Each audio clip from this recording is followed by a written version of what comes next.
Hey everyone, welcome to A Great Alternative. In today's video, episode number 7 of the cordage series that I'm doing, I'm going to be making cordage from corn husk. Hopefully you've seen one of these videos before, but if you haven't, there's going to be a quick idea of the plant, where I've personally harvested it from, making the cordage, and then my kind of evaluation specifically for like use as a natural craft or maybe like a bushcraft kind of use from that material. First up though, trusty script for the facts. Maize, also known as corn, is a tall, stout grass that produces cereal grain.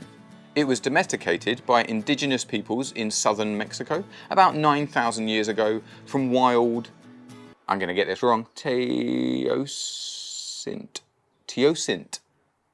The leafy stalk of the plant gives rise to male inflorescences or tassels which produce pollen, and female inflorescences called ears.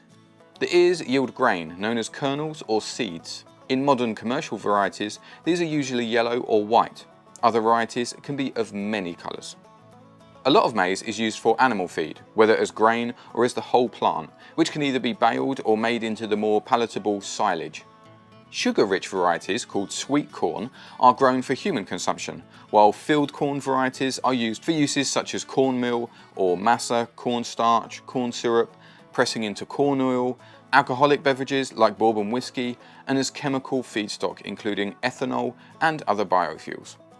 We weren't lucky enough to be growing our own this year, so Alicia harvested this from me from the supermarket. And because Alicia also prepared it for me, I don't have footage of that. So therefore I'm going to do a quick stock footage reconstruction of what that looks like. Everything within the corn was taken off. It was taken off like this when it was green and fresh, and after that it was laid out on a chopping board and stored inside the house somewhere. If you're awesome enough that you have grown your own and you need to prepare a whole load of them, I actually came across a term, I've never heard the term shucking before last night when I was getting ready, but I watched a really good video by the Appalachia's Metcalf Mills video where he was shucking corn, and he uses a small wooden peg with a piece of leather attached to it to pierce the husk and gain easy access to it. Also, he had some really beautiful varieties of corn. Just, oh, look at those colours. I want one. I'm going to try 2 types of cordage today. Some made of this husk and then some out of this bit here, because I just think that might make quite a nice cordage. I have done a quick test.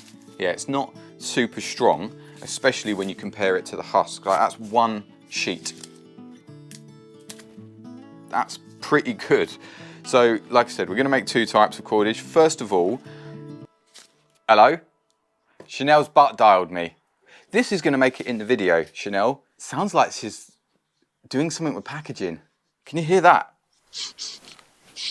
What does that sound like she's doing? I'll call Chanel back later. If you don't know Chanel, Chanel is who I've just made a documentary about. She's a hypnotherapist, and I just did a whole really long documentary, not really about cordage at all, but this channel is about people that are doing things a bit different to the sort of average 9 to 5.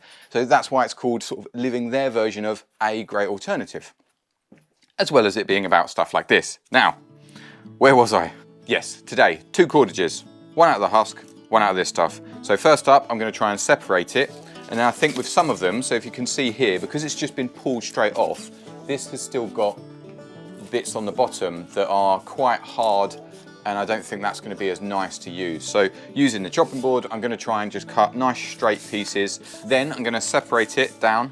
As I've been practicing and making cordage with lots of different fibres, as a general rule of thumb, if you can start from lots of thinner materials, once you layer it, it can make it a kind of stronger, better cordage. I feel like it does sometimes help you become more uniform. So yeah, I'm gonna thin a lot of these down. First up though, separate all this and cut it to size.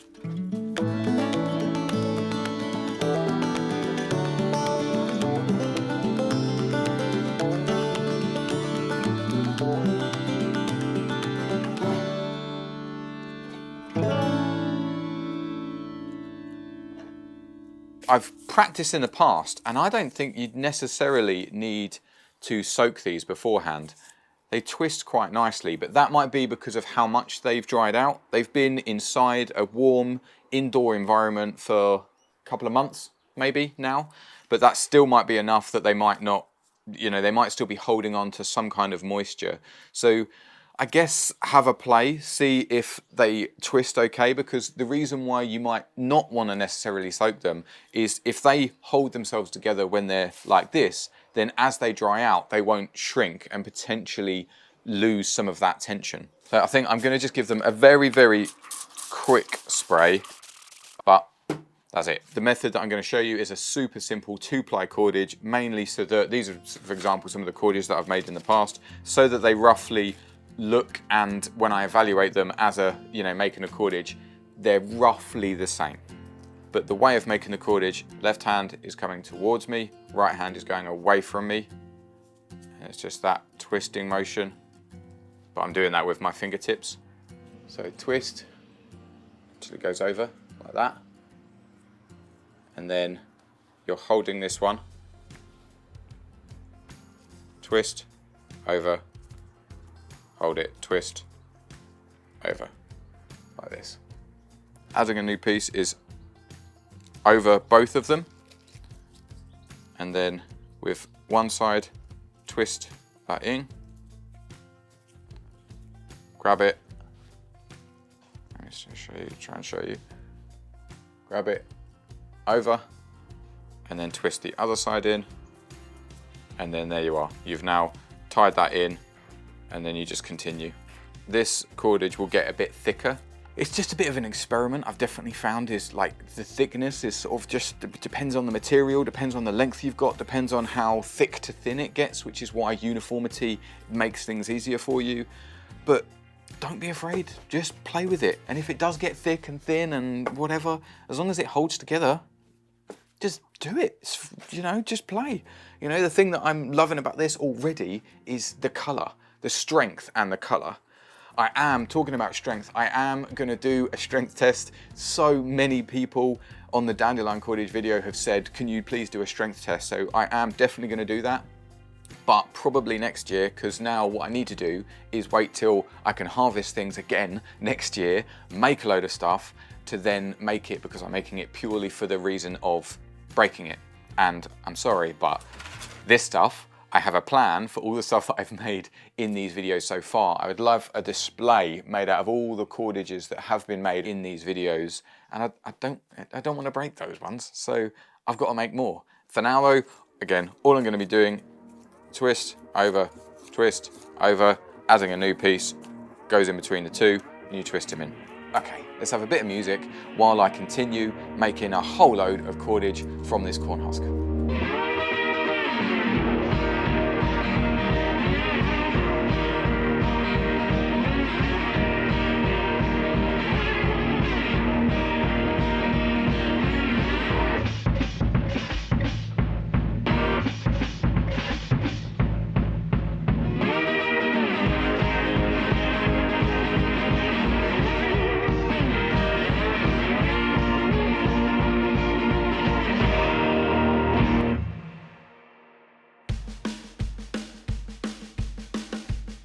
It's been quite nice sitting here with the sunshine just out here, but it does mean that I apologise, it looks a little bit odd. Anyway, finished.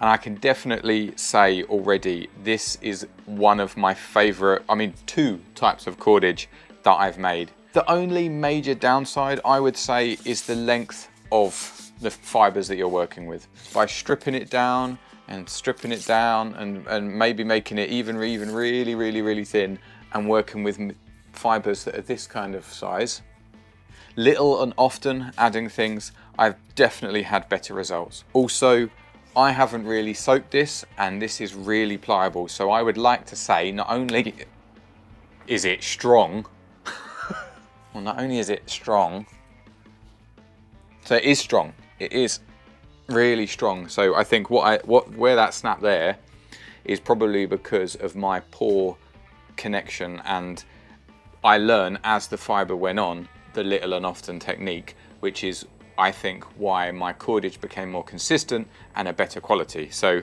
that snapping wasn't the cordage's fault, it was my fault for not making a very uniform piece in the first place.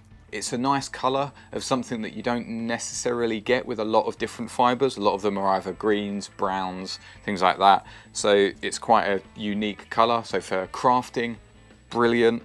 And then also there was this stuff, really nice to work with. A little bit more fiddly. There's a waxiness with both of these, more so with this than I think with the husk, but this is really pliable. This is almost like wool even. It's really pliable. Absolutely would recommend this one.